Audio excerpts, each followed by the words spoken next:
You're arguing with someone about a conversation that happened years ago. You can see the room. You remember the exact words. You even remember the look on their face. They remember it differently. And the disturbing part is that neither of you feels uncertain. Both memories arrive with the same private signal. This happened. So how can a memory feel completely real and still be wrong? For most of modern history, people imagined memory as a kind of recording. An experience entered the brain, was stored somewhere, and later played back. Details might fade, but the original event was assumed to remain intact beneath the blur. Psychologist Frederic Bartlett challenged that picture in the early 20th century. He gave people an unfamiliar indigenous North American story, often called the War of the Ghosts, then asked them to recall it later. As the story was retold, strange details disappeared, familiar explanations appeared, and the narrative gradually became easier for each person's existing knowledge to understand. People were not simply retrieving the story, they were rebuilding it. That idea became far more unsettling in 1974, when psychologists Elizabeth Loftus and John Palmer showed students films of car accidents. Afterward, they asked how fast the cars had been traveling. But the question changed slightly between groups.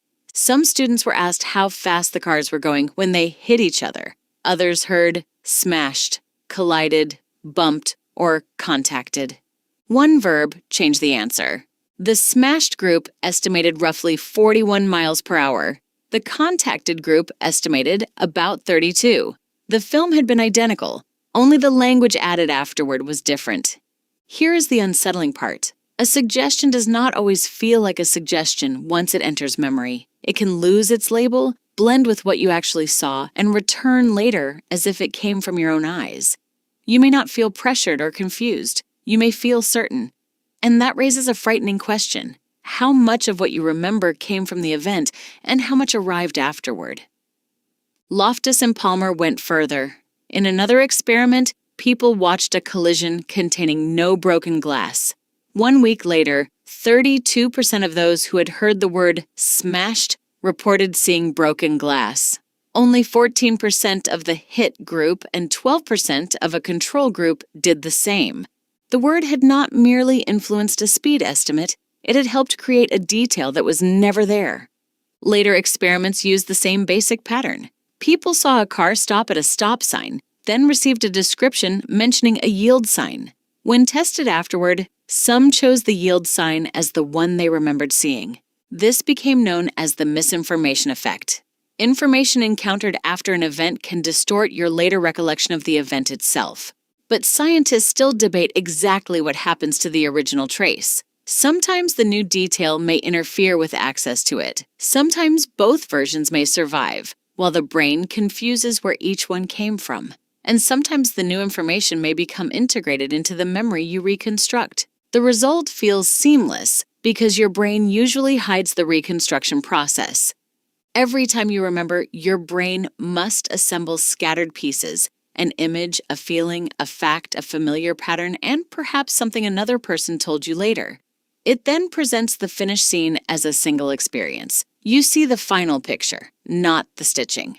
But if one piece came from a question, a photograph, or someone else's story, the picture can still feel entirely yours. So when you revisit the past, are you opening a file or building a new version? Neuroscience added another layer to the mystery. In 2000, Karim Nader, Glenn Schaaf, and Joseph Ledoux trained rats to associate a sound with a mild shock. After the fear memory had stabilized, they reactivated it by playing the sound again. At that moment, blocking protein synthesis in the amygdala disrupted the later fear response. The memory had already been formed, yet retrieving it appeared to make it temporarily unstable.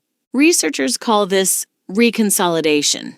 A recalled memory may need to be stored again, and during that window, it can sometimes be updated. The strongest evidence comes from animal research, especially fear learning.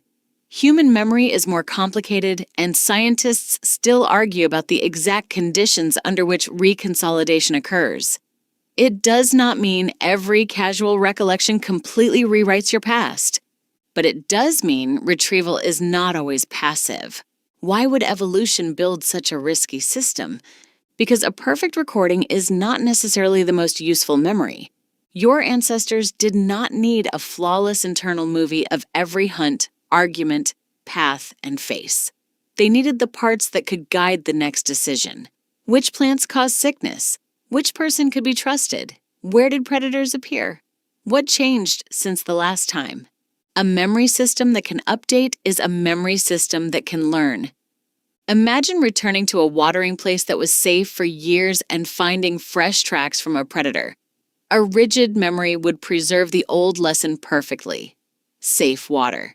A flexible memory could reopen that knowledge and attach a warning. The cost of flexibility is vulnerability. The same machinery that allows useful new information to enter an old memory can also admit a misleading question, a repeated family story, a mislabeled photograph, or another person's confident version of events. Modern life multiplies those opportunities. You remember an argument, then reread old messages. You describe a childhood event, then hear how a relative remembers it.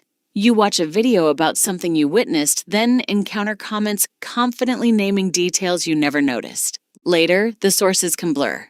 This does not mean your memories are worthless.